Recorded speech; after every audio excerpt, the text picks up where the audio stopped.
Thanks to Star Trek Fleet Command for sponsoring this video. Uploading. The Enterprise!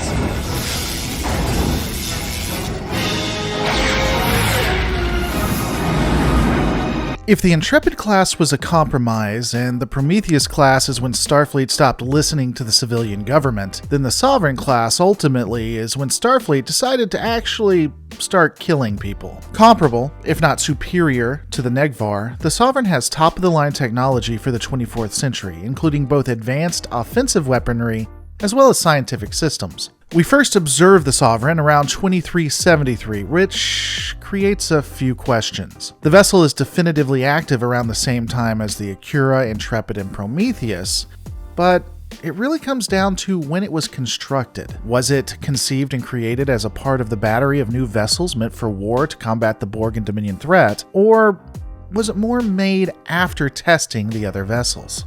Now, to be fair, if it wasn't originally a part of the anti-Borg and then anti-Dominion fleet of vessels, that would mean that the conception and construction was insanely small. The turnaround time would have been months to years at best. Which is true. But we do know that Starfleet engineers can turn rocks into replicators as well as come up with ideas no one has thought of. In addition, Starfleet technology has historically been literal magic since the original series. The only reason I question if it's a part of the original fleet or not is because of some of the systems being more advanced than even the Acura or Prometheus. It does come down to how you interpret what Starfleet would do after the Enterprise encountered the Borg Cube and then Wolf 359. Occam Razors say that they were all a part of the same one. They were done in tandem, but I leave it to you.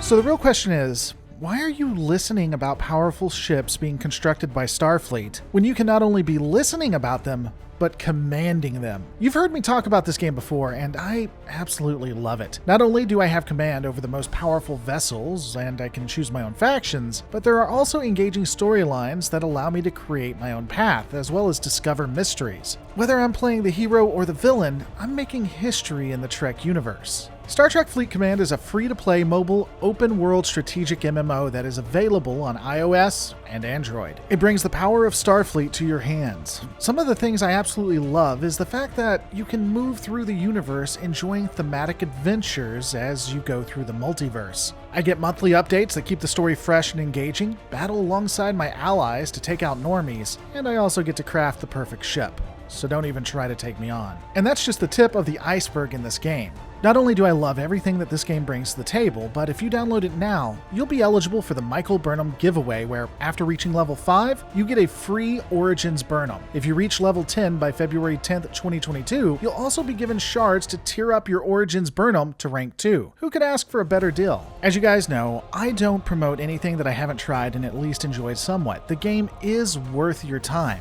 if not to just see what it's all about. As I stated before, Star Trek Fleet Command is a free-to-play game on iOS and Android. If you got a couple of minutes, download it and try it. Let me know what you think. Heck, you can use my link in the description below to download it and get these special perks. Choose a captain, choose a ship, and tell me what you think. Again, use my link in the description below to download Star Trek Fleet Command to begin your adventure. And tell me where it takes you. Honestly, guys, try it. What do you got to lose? And remember, supporting the sponsor supports the channel. Either way, analyzing the vessel itself, the design is monstrous. The vessel is nearly 700 meters long, or just under half a mile. It consists of a primary saucer section with a secondary oblongish section. From what we can see, there is no ability for saucer separation, like what we saw with the Galaxy class, but stay tuned because there's more interesting information on that. Looking at the schematics of the vessel, how many decks it has can range from 23 to 26. How big is this ship? There are 24 decks. It's pretty bad, sir. It looks like the control deck's 26 up to 11. This is somewhat confusing. There are a few ways to actually justify it, however. First, depending on how you examine the vessel, there may be decks that are considered classified, or that might not count as decks at all. It's possible that the lower in the ship you get, the less space you have, and so there could be entire decks that are Jeffries tubes. A lot of the crew may not consider these to be decks, but officially they are. Or again, maybe that's where they keep all the space magic that supplies the plot armor for the heroes, and thus super classified. The propulsion system is similar to what has been seen before with the Intrepid and Prometheus. Presumably, the system utilizes variable geometric pylons along with a powerful warp core. These two combined would allow it to continue to do warp but not hurt subspace. The ship has only ever been observed going at a maximum speed of warp 8, but other sources has put it as high as 9.995, making it the fastest in the fleet, faster than the Prometheus at 9.99. And yeah, I got it wrong. It's 9.99, not 9.9. I messed up that on the review for the Prometheus. Shocker. I've said things wrong sometimes. Personally, if I had to say what the ship was outside of what we see on screen, I would put it at 9.9 something, but not above the Prometheus. Based on other things we see, it feels like the vessel probably would have to have some trade-offs and not be the fastest in the fleet, like all the others. The layout is fairly standard for Starfleet design. We have Deck 1 on the top with the bridge, observation lounge, and ready room. I've done extensive breakdowns of the bridges, so I won't be looking at that too much. You can check out my review in the top right-hand corner, or you can see it in the description below. Trust me, you'll want to check those out. They are pretty intensive breakdowns. We know that Deck 2 is where the command staff's quarters are, including an officer's mess hall. Below that, on Decks 3 through 9, we see the junior officer's quarters, along with the lounge, science labs, main computer core, conduits to access the optical data network, and the main shuttle bay. The main shuttle bay is located to the stern of the vessel, and interestingly enough, it takes up a large chunk of decks 6 through 9. It would be able to have both runabouts and shuttlecraft, which is definitely something you need since runabouts were supposed to replace smaller ships, but whatever. If you get bored of using this behemoth of a space, you could always use the aft secondary shuttle bay, which is far smaller and generally just has shuttles, but still the same capabilities as the other, as long as you don't want to ride in a runabout. If you didn't want those options and you were the captain, you could always just take the captain's yacht located on Deck 16. Because why the hell use other shuttles when you can have your own and just fly off into the distance? I'll be honest with you guys as well, we know that Deck 16 is where the components are to hold the captain's yacht. I'm not sure if the captain's yacht would count as Deck 17, but I'm pretty sure it's Deck 16, and I honestly, there's just too many shuttles, so I don't care. The ship would be split on Deck 13 with the majority of this space for deuterium fuel tanks. Main engineering would take up the mainstay of Deck 14 with the massive warp core we've talked about, and Decks 15 through 18 had the main navigation deflector and auxiliary bridge. Because if there's one thing they need, it's a battle bridge that no one uses. The vessel would have all other systems that we know and love beforehand, including astrometrics, science labs, transporter bays, cargo bays, holodecks.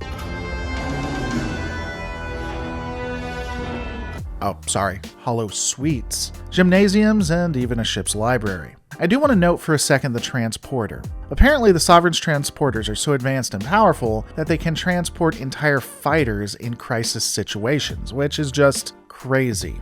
And while we're talking about the specific systems, the fact that it's called holosuites is something that's interesting to me.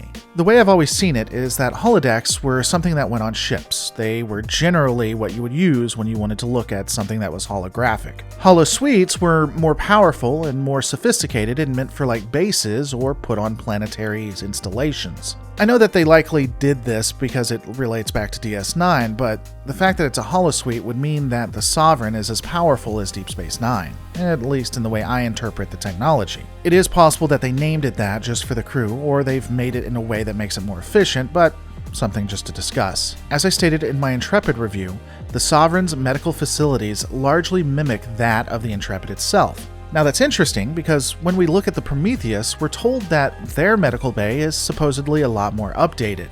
After all, to quote, they don't use leeches anymore. So why isn't the Sovereign fashioned after the Prometheus and not the Intrepid? I guess we could assume that maybe the systems and the way they interact make it that the Intrepid design works better, and we can touch on that later. But it is just kind of interesting. Now, to be fair, supposedly there are 2 different medical bays, so maybe one more looks like the Prometheus and has the advanced technology, and one looks like the Intrepid. That would make a lot more sense. Anyway, looking at what we can see on screen, the design has multiple biobeds with one that is used for surgeries and the doctor's office off to the side. I swore I'd never use one of these. Computer, activate the EMH program. Please state the nature of the medical emergency. 20 Borg are about to break through that door. We need time to get out of here. Create a diversion. This isn't part of my program. I'm a doctor, not a doorstop. It also comes equipped with an emergency medical hologram, though again, as far as we can tell, he's relegated to the medical bay, not the rest of the ship, which is unfortunate for him. Diving into the computer systems itself, it is linked between two different computer cores, with a primary core directly below the main bridge on decks 6 through 8, and the secondary core in engineering adjacent to environmental control. The vessel would use both isolinear chips and bioneuro gel packs. Now let's think about that for a second. The vessel is using the standard older technology and a newer one.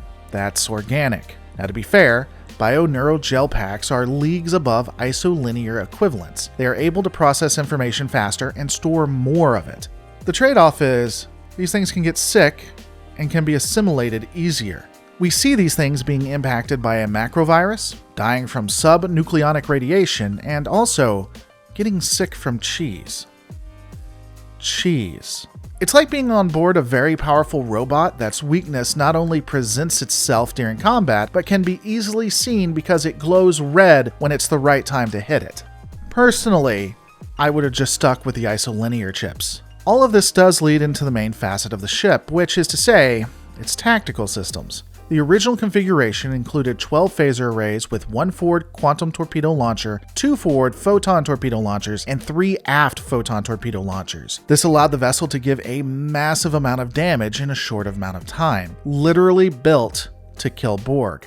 But because the one thing you do when you have a metric tons of guns on a vessel is to simply add more guns, they would create another configuration. This one would have 16 phaser arrays, still 1 forward quantum torpedo launcher, 3 forward photon torpedoes, and 6 aft photon torpedoes, because killing things should be enjoyed, and Daddy just got home. Oh yeah, and they also have escape pods, because we were all concerned that ships wouldn't on a Starfleet vessel. Behind the scenes, as I've noted, the ship apparently was to have 2 sick bays between decks 8 and 16. Additionally, John Eaves designed a detailed separation sequence, which was never in the script and never used. It was something that he apparently just wanted to do. Berman did go on record discussing the change in uniforms and configuration of the vessel, reflecting the more militarization of Starfleet. He directly says that it's becoming more of a military and should reflect that. The Sovereign is one of the most powerful ships ever created and is the premier example that all of the vestiges of the Golden Era, the peace that Starfleet had once had, was now extinguished. Starfleet was finally making vessels that would win wars, and that changed the way they interacted with aliens in the future. Something definitely to consider when looking at Legacy Trek. But what are your guys' thoughts on the Sovereign? Was it a great ship that added a lot, or ultimately the betrayal of Roddenberry's dream? Let me know in the comments below. Don't forget to rate, comment, subscribe, and guys, I'll see you on the next Lore Reloaded.